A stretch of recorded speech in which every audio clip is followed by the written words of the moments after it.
Hai semuanya, bagaimana kabar kalian? Tetap semangat bukan? Kali ini kita akan kembali di dalam mata kuliah aljabar linier elementer.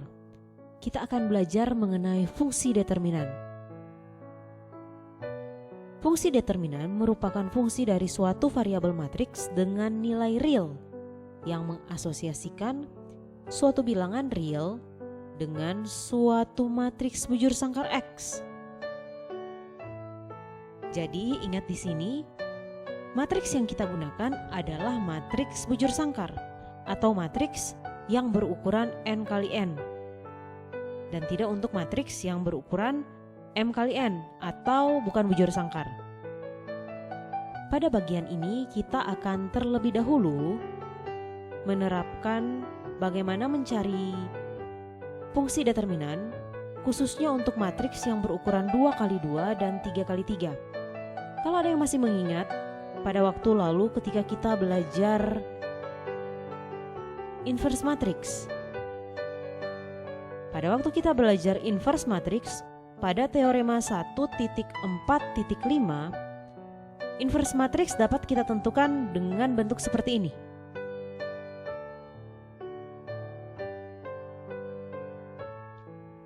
A inverse sama dengan 1 per AD kurang BC dengan AD kurang BC tidak sama dengan 0 dikali dengan matriks dengan entry-entry D min B min C A.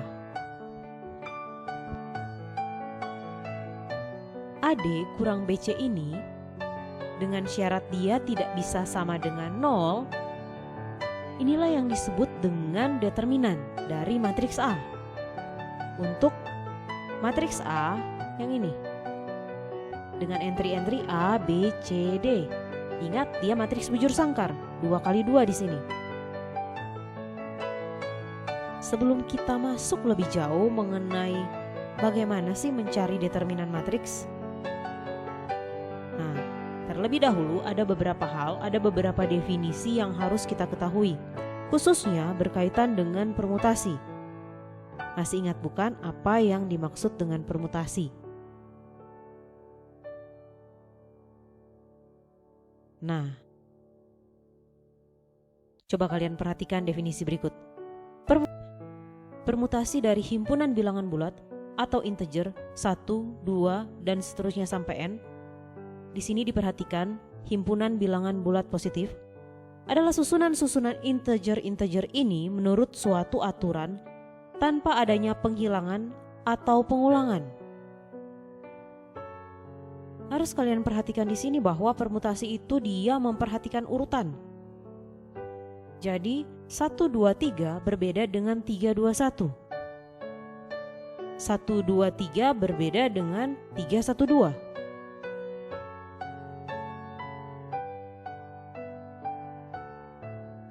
Contohnya adalah himpunan integer berikut 1, 2, 3. Nah, nanti akan terdapat 6 permutasi yang berbeda. Jika kalian mendapatkan soal seperti ini, kalian bisa otak-atik sendiri. Kalian urutkan, kalian coba-coba susun, lihat berapa banyak kemungkinan yang bisa terjadi. Kalau di sini untuk 1, 2, dan 3 nanti akan diperoleh 6 permutasi yang berbeda.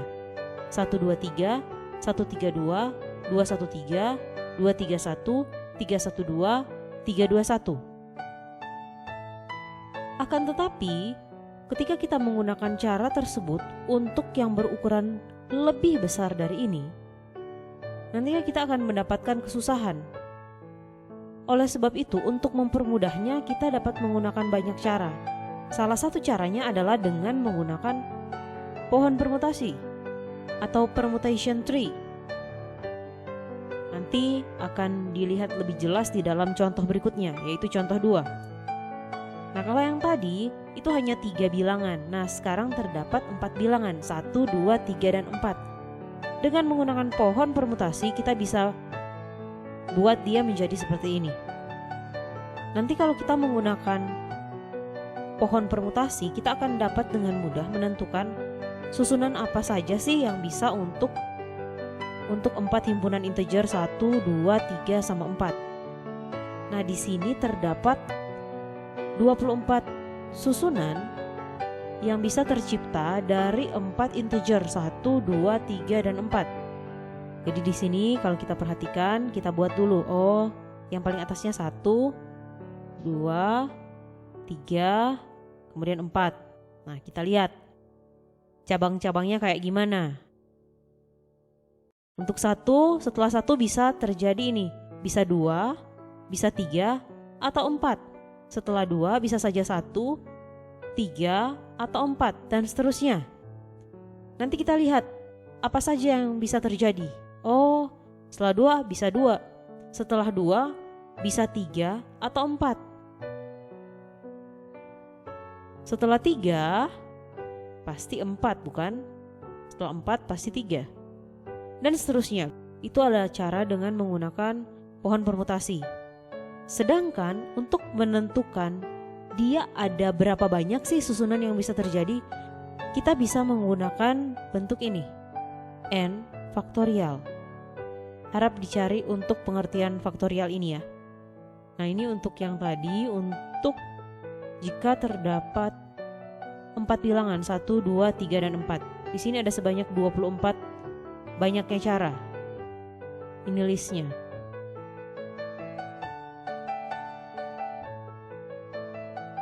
Dan mengapa sampai dapat 24? Karena kita memakai n faktorial. Di sini n-nya ada 4. Berarti 4 faktorial. Berarti sama dengan berapa?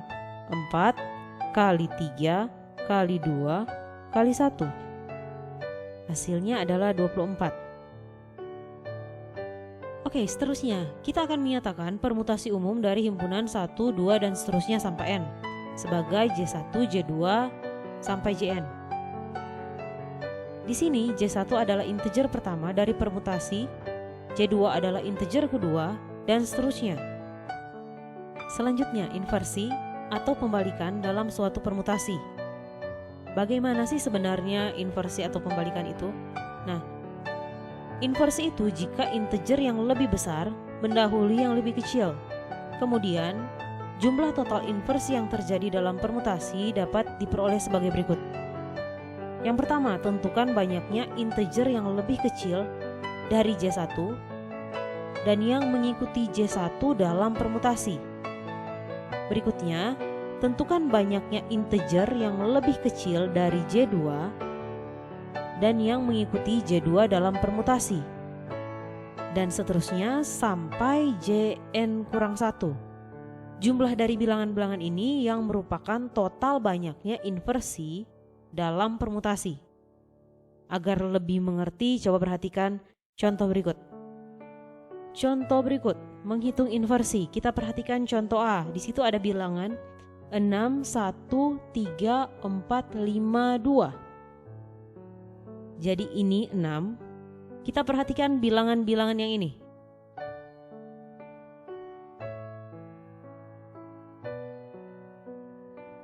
Kemudian untuk yang 6, dia berarti J1.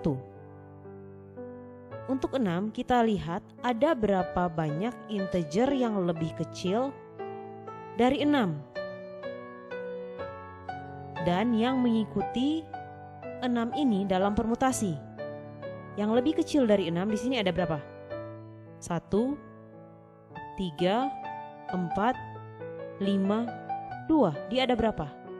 Ada sebanyak 5. Jadi di sini kita tulis 5. Selanjutnya 1. Kita lihat bilangan-bilangan ini. Ada tidak yang lebih kecil dari 1? Ternyata tidak ada. Jadi kita tulis di sini 0. Selanjutnya 3.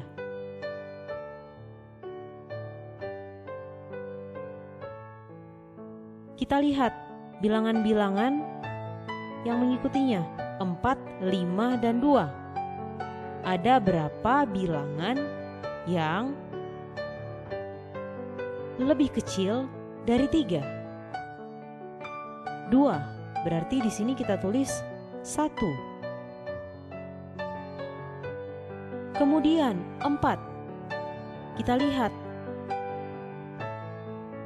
bilangan yang lebih kecil dari si 4 di sebelah kanannya. 2 berarti ada 1. Di sini kita tulis 1. Kemudian 5 ada 2 di samping kanannya. Dan hanya terdapat 1 bilangan. Nah, selanjutnya kita jumlahkan 5 tambah 0 tambah 1 tambah 1 tambah 1 sama dengan 8. Itu adalah banyaknya inversi. Nah, lanjut ke contoh B. Kita lihat untuk 2. Kita lihat untuk 2. Nah, di situ bilangan yang lebih kecil dari 2 ada 1. Ingat, perhatikan sebelah kanannya, sebelah kanan dari si 2. Berarti kita tulis 1. Kemudian 4, ada 1 dan 3. Jadi kita tulis 2. Kemudian 1, tidak ada bilangan yang lebih kecil dari si 1. Jadi kita tulis 0. 1 tambah 2, tambah 0, 3. Lanjut ke contoh C. Nah, di dalam contoh C ini kita perhatikan untuk yang pertama 1, di sebelah kanannya tidak ada bilangan yang lebih kecil dari 1. Demikian pula untuk 2, 3, dan 4. Jadi tidak ada inversi untuk permutasi ini.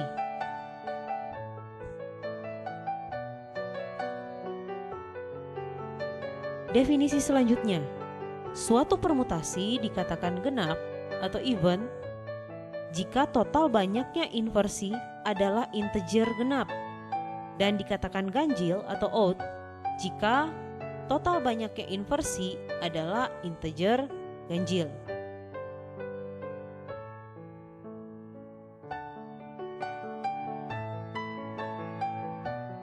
Nah, bagaimana kita menentukan dia ganjil atau genap?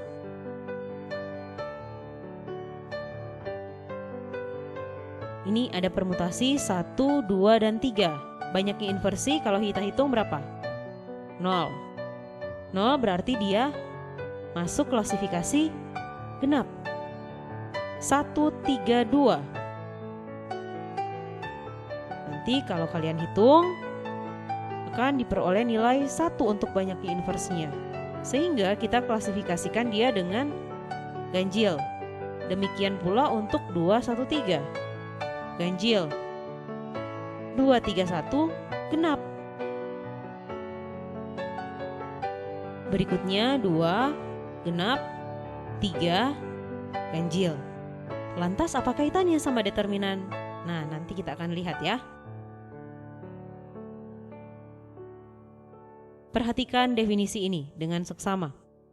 Suatu hasil kali elementary product dari suatu matriks A n kali n adalah hasil kali dari n entry dari A yang tidak satupun berasal dari baris atau kolom yang sama. Nah, di sini ada 2 matriks. Matriks yang pertama adalah matriks yang berukuran 2 kali 2 dan matriks yang selanjutnya berukuran 3 kali 3. Sekarang kita akan melihat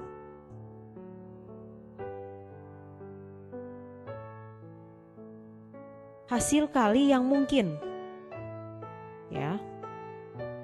Ingat, tidak boleh sama di sini.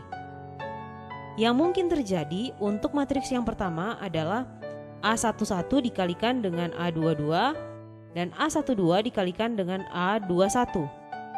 Jadi entry-nya tidak boleh berasal dari baris atau kolom yang sama.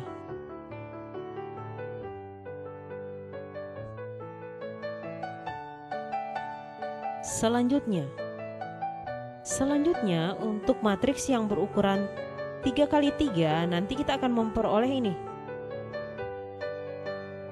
Kemungkinan yang bisa saling dikalikan. Ingat, dia tidak boleh berada di dalam baris atau kolom yang sama. Kalau kalian perhatikan di sini untuk matriks A n kali n, dia memiliki n faktorial hasil kali elementer. Jadi kalau yang tadi ada 2 berarti ada 2. Kalau 3 faktorial, 3 kali 2 kali 1, 6. Kalau 4 berarti 4 faktorial, 4 kali 3 kali 2 kali 1. Hasil elementer tersebut adalah hasil kali berbentuk A1J1, A2J2, dan seterusnya sampai ANJN, di mana J1, J2 sampai Jn adalah permutasi dari himpunan 1, 2, dan seterusnya sampai N.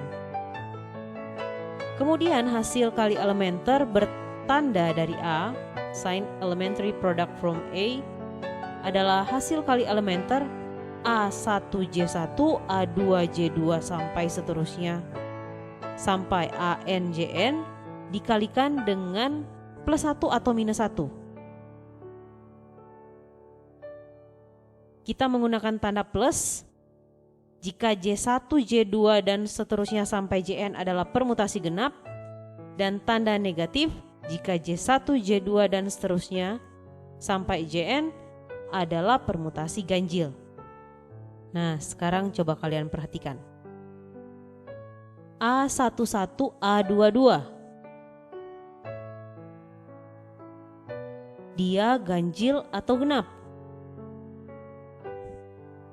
Nah, disinilah letak kaitan dengan inversi yang sudah kita pelajari tadi. Jadi A11, A22 dia itu genap, sehingga dia bertanda positif.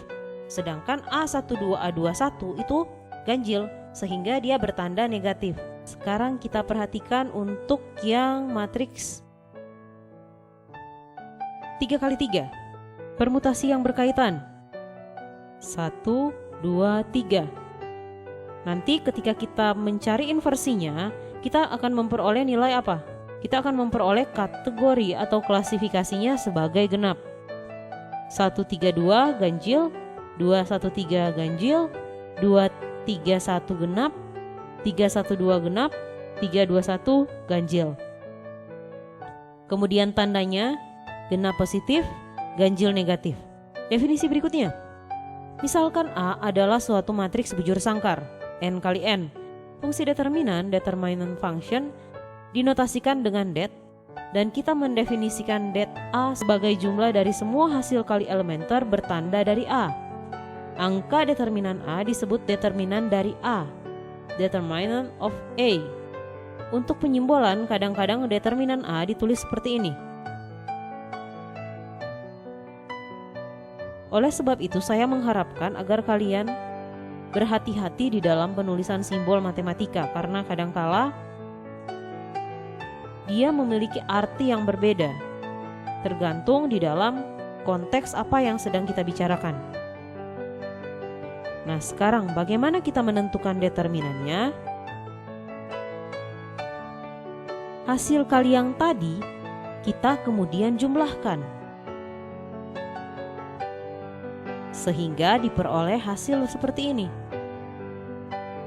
Untuk mempermudah perhitungan, nah kadangkala digunakan bentuk seperti ini. Determinan dari 2 kali 2, ini tanda positif, ini negatif. A11 dikalikan A22 dikurangi A12 kali A21. Kemudian yang ke arah sini dia positif, positif, positif. Di sini negatif, negatif, negatif.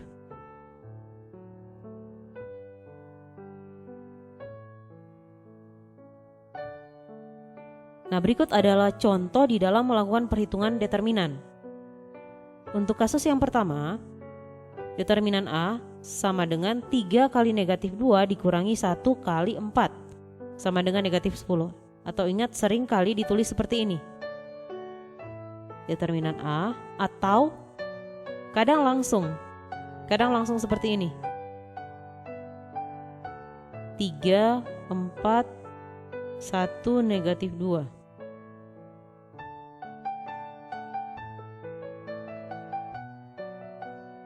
Kemudian untuk yang berikutnya, 1 kali 5 kali 9 tambah 2 kali 6 kali 7 tambah 3 kali negatif 4 kali negatif 8 kurang 2 kali negatif 4 kali 9 kurang 1 kali 6 kali negatif 8 kurang 3 kali 5 kali 7. Nah, di sini ada hal yang harus kalian perhatikan. Metode yang ditunjukkan pada gambar 2.1.2 tidak dapat digunakan untuk menghitung determinan dari matriks 4x4 atau matriks yang lebih besar. Ingat ya, tidak boleh digunakan. Jadi ini notasi dan istilah. Jadi kadangkala dituliskan untuk determinan A seperti ini.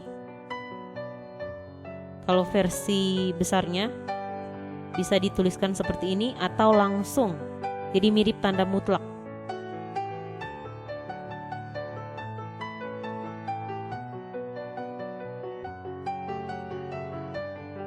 Kemudian untuk determinan, dia di sini adalah suatu bilangan. Dia bukan dalam bentuk suatu matriks, tetapi dalam bentuk bilangan.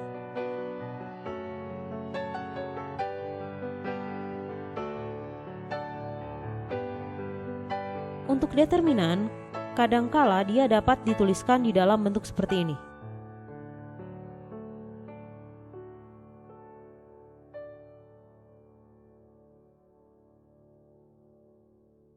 Untuk tugasnya, kalian cari nomor 1, kemudian nomor 3, 4, 11, 12, 13. Demikianlah pertemuan kita yang membahas mengenai determinan. Sampai jumpa di dalam pertemuan selanjutnya dan kita masih akan tetap membahas lebih lanjut mengenai determinan. Sekian dan terima kasih.